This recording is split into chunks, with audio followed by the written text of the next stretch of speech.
is Adetola David, aka Pupati, PUPA to the TWE. Oh, hi, it's so good to see you. It's so good to have you back, and honestly, we are happy. And you already rock, as in representing the foundation already, we say prevent kidney disease and embrace a healthy life. Yeah. That word is strong. Welcome back. Thank you. Once again, congratulations. So Pupati for short, we can call you Pupati, right? Yes, So firstly, before we even ask you further questions, how do you feel? I feel thankful. I feel grateful. I feel blessed. I feel healthy. You know, healthier. Let me put it that way. I feel new. I feel brand new. Yeah. I can imagine. I understand. Like you feel new. New. Like they just gave birth to you. Yeah, I mean, like this is a rebirth for me, man. Honestly, it's actually a rebirth indeed. Yeah. And thank God. So a very quick one. We're going to be asking you a few questions, you know, just to encourage other people that are going through this challenge currently. All right. So first thing I'm going to ask you is, can you share with us your initial reaction upon learning you needed a kidney transplant? How did you feel when you heard that information that, oh, the only solution to this is you have to get a kidney transplant? Yeah, first of all, I found it unbelievable. It was very hard for me to believe. I was shocked, yet never believed. And that which was one of the reasons why it took me so long to concur to dialysis and the whole transplant processing. It took me years. I think the first time I heard about my kidney being failed was in South Africa in the year 2020. But you didn't believe? No, I didn't believe. So you were diagnosed in 2020? No, I've been diagnosed. I think I was diagnosed of kidney failure in 2020, but I've been diagnosed of kidney disease since for the past 21 years. Yeah. Wow. And you've been managing it, but you were just thinking, oh, that cannot be my portion, right? Absolutely. Yeah. You know, I was rejecting it. I was like, no, this is definitely a spiritual attack. Some people don't like me. You know? But when it eats you, you just have to, you know, start dialysis at the end of the day. Reality. Reality. I wish I think that I started when I started. It wasn't too late. It was actually late because I wanted to say, if you are taking it serious when you were diagnosed at an early stage and you manage it properly, you know, you might not have gotten to the failed stage. Exactly. But at the end of the day, like they will say, chronic kidney disease does not have cure. It might actually still lead to this. Yeah. At the end of the day, anyways. But thank God we are here and you're doing great. So how did you prepare yourself mentally and physically for the transplant surgery? It was a lot of process. It was a lot of processes, and I tried to link up with people who have done the transplants before that were successful. I tried to get information from them. I tried to get information from somebody like Damilola Osholale. She was the one that put me through, got me ready mentally, and at some point, you know, it wasn't an easy task anyway. But at some point, I got used to it. I mean, I'm in this situation, so I can't opt out of it anyhow. Exactly. So I just had to follow, and I was prayerful. And also, the love I got from my fans, my family and friends kept me going, kept me fighting. But trust me, it was a very hectic one.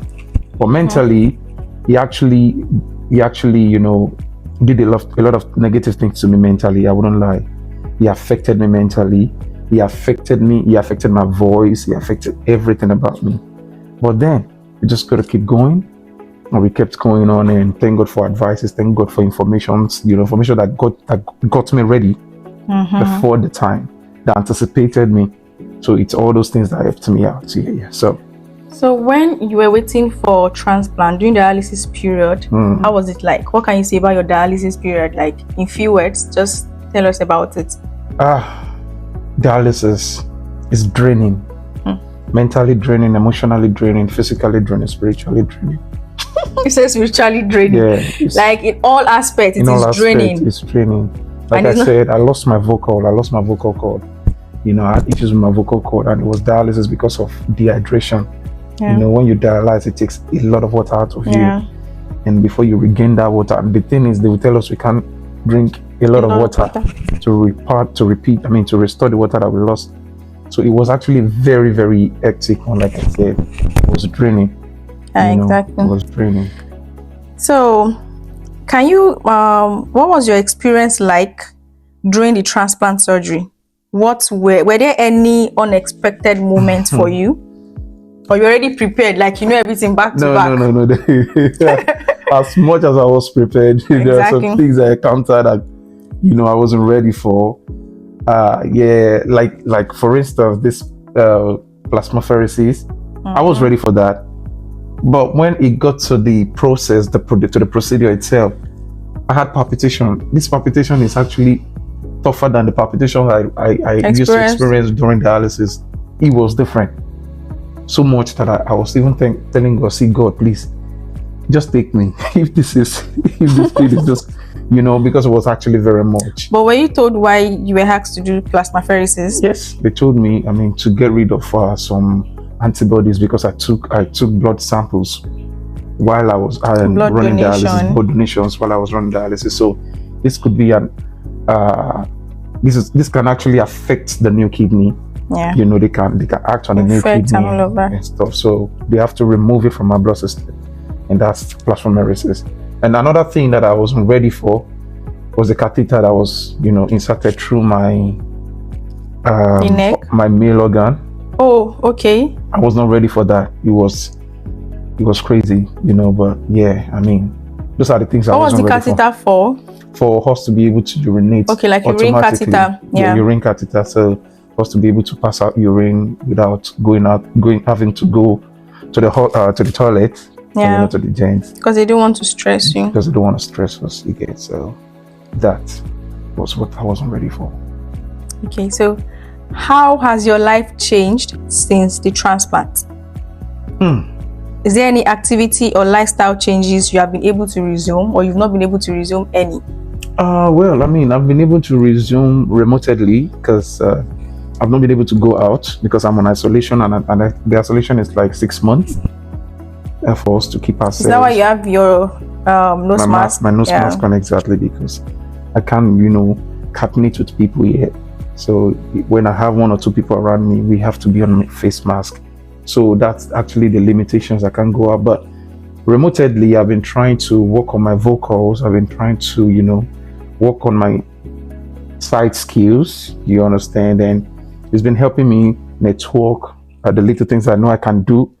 All those things I know I couldn't do while I was down with dialysis, and but at least I'm now able to do some things to some extent, although I cannot do too much hectic things right now, but I can just try a little bit, get in the activities, and then accomplish some kind of things remotely, like I said. So, but business wise, there's nothing much that I've been able to do yet. So gradual process. It's a gradual process. We're getting there. Exactly. So, how did you feel when you found out there was a donor match for you? You see, I felt like everything was already written by God, because He didn't stress me. Like I used to say, I think like I sang in one of my songs, I said, God will not put you in a situation that you cannot handle. Exactly. So when this whole thing happened, I thought, man, God, why would you put me in this situation? But then He was able to handle these things for me. It went seamlessly. When I look back to that time, I feel like, and it's just over like that. I got a donor. He was an angel. He was an angel. He just walked up to the radio station and said, "Oh, he would like to donate for me." I thought it was a joke, because then I wasn't even, then actually as at then I was still scared. I was still looking at the death in the face like this, and I'm like, I might not survive this. So I was not really fascinated about it. But the moment we got to the hospital and they said, okay, he's going to be my donor, he dropped samples and we matched, and everything is going to be fine. Then that was when I started getting excited, like, oh wow, so I've gotten a donor. It's becoming a reality. Thank God. So I was actually very thankful, excited at the end of the day that I got a donor. Yeah. Okay, so I think you've answered this. You actually mentioned when you were talking. Is there like any fear or anxiety you had before the transplant surgery? Were you scared? Yes, I was. If you were scared, how did you overcome them? So others can actually learn from that. Okay. I was scared. I was really, really scared because though a lot of information have prepared me, before the transplant. But then I used to hear stories that people do undergo transplant and they don't make it. So I was scared because I felt like 50-50 chance. Some people will go, they will make it, but their life will not remain the same. Probably they will develop another kind of complications different from kidney. So I'm always asking God, please. I'm always praying. So I think prayer was one of the things that got me going. Made you overcome it. Yeah, prayers. And then at some point I started being frightful of death itself. You know, when you pray to some extent, death will not be anything to you. So at some point I was not scared of death anymore. So I think that point where I stopped getting scared of death was the point I overcome. Became stronger. I became stronger, and I was able to overcome the fear. Exactly. So the worst thing is death. And then I felt like, it's not new. So whatever happens, happens. And I had a covenant with God. I told him it's a personal thing between him. I would have loved to share, but have it. Or you can't even share that. If you're going to undergo something like that, you need to have a covenant with God. Yes, so definitely. So I think I had a covenant with God, and then he gave me a sign. Here I am. And you have to fulfill your covenant. It's really important. Most definitely. So who played the most significant role in supporting you before, during, and after the transplant? The most significant, the first goes to my mom. Definitely. Mother. She's a strong woman. She worries a lot. But then physically she's strong. There was a time my mom was actually sick, but she didn't give up. She left her own body for me. She never told me that I'm tired. She's always going. Sometimes when I tell her, no, I don't need this, she'll be like, no, don't worry, I'll do it. So she's always going. So my mom is the number one. The second person is Ghetto Youth from Fresh FM. Ghetto Youth, the moment Baba heard that, I had a kidney failure. What are we going to do? Let's come out. He came all out for me. Most of the money that I got donated that people donated for me, came from him. Wow. Came from the help, the sources that he was able to reach out to. And also, you share it. Yeah, also I have two friends that actually really did a lot for me. Mazinga is a colleague in the music industry and a brother. Mazinga did a lot of resourceful activities for me to get my, and also Shegun Folarin. Shegun Folarin is my childhood friend, my childhood brother. He's even actually more than a friend. He did a lot. And also for Lord Kenny of Splash FM, he was, oh God, he was resourceful to the overseas, to everywhere. He did a lot for me. These are actually the significant. And also Dr. Shine. Dr. Shine was, he's my mentor. So, it's a family. Sometimes they say that we shouldn't thank who is closer to us because, they are doing it for themselves. But man, I have to thank him. He did a lot for me. To the Mokoye's family. I also thank my fans. My fans played a significant role by donating for me. They didn't want me to die. Their prayers, the text. I wake up in the morning, I'm seeing like 100 of texts on my phone, SMS. People that doesn't even know me. Beside WhatsApp, because I couldn't even, operate phone a lot. But my sister is always telling me, this is what is going on. This is what is going on. My sister too, Aderayo. She's my sister, of course. So, but yes, I still need to thank her. I also want to thank Kidney Life Foundation. They've been very helpful too. Kidney Health Empowerment. Kidney Health Empowerment. They've been very helpful too. They did a lot. Trust me, man. They did a very, very lot more because they were able to help me tell my story to the world in a kind of style that is going to appeal to people, which actually worked for me, and I'm very, very thankful. And also, I want to make a special shout out to my big mom in the UK, Mrs. Sharifatu. She played a big role. Mommy, I thank you and I love you so much. So these are actually the people. And also to my schoolmate, my Unilag alumni, my Unilag schoolmate, the 2013-2014 session graduate. I want to say thank you all for your love, for your support. To Oluwakemi herself, thank you, my dear. Thank you very much. And if I start mentioning names, can't mention them, finish. We will take time. So that's to tell us that having family and loved ones and friends around is really, really important through this journey. It's really, to keep us going, yes, and to not make us, give up while we're going through this challenging period. Yes. Okay. Our goals or priorities change in life after transplant. Has anything changed? Most definitely. A lot has changed, because I've been able, experience is the best teacher, right? Yeah, honestly. So I learned a lot medically. In fact, I can tell you that if not because of degree, I can actually treat a kidney failure patient. Honestly speaking. Yeah. So because I know a lot more about my life, my health now. Personally, I'm a professional for myself. Yeah, it's just that I cannot administer on medication. Kidney health, right? Kidney health, right. I understand. So a lot has changed. A lot has changed. Perspectively, a lot has changed. Let's talk about life itself besides the health. Life itself, I feel like life is too short. You just have to be prayerful, because a lot of times things happen, we plan, and there's some things that just happen, and then the plan will be obstructed or jeopardized. So you need to be spiritually ready for some kind of battle in life.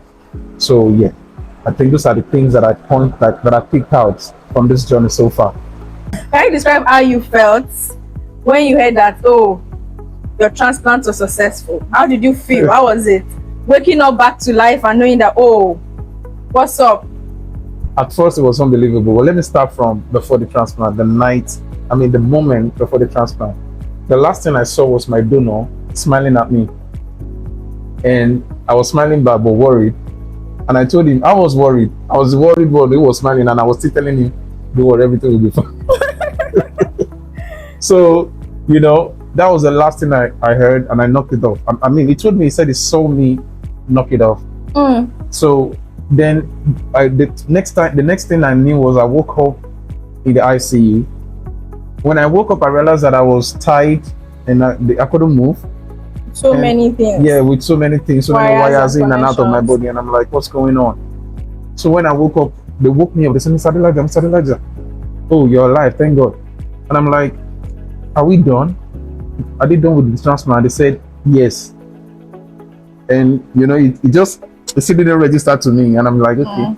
But later I started thinking, like, guy, no, you've done this transplant, like, you really made it. Then I started realizing, oh, it was a successful transplant. Jesus, thank you. And so I started feeling thankful. So that was actually how I could explain how the whole thing went for me, how the whole experience, how the whole feeling went for me. So moving forward, will you take care of your health? Will I take care of my health? How will you start taking care of it? A lot. See, for the rest of my life, health is going to be the first thing, the number one thing, the number one priority, because without health, you cannot achieve anything.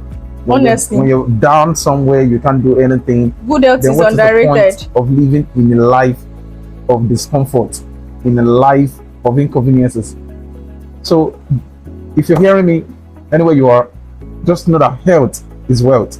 Those that said it, they are not wrong. Health is wealth. It's even more than wealth. Health is peace. Health is comfort. Health is everything. You understand? So without health, you cannot do anything. I know how much I've lost. I know how many things I've lost during this period that I had this issue, which I know I'm going to regain all of them and even more. Yeah, so, definitely. For you to know that health is very important. I couldn't go to my shows. I had a lot of shows last year, December. A lot of people called me. People who didn't know that I was sick, but I couldn't go there. So I lost a lot of deals and all. So thank God. We're getting back. So is there anything else you would like to share with others that might be going through this similar experience? Yeah, first of all, I want to share to you that there is nothing prayer cannot do.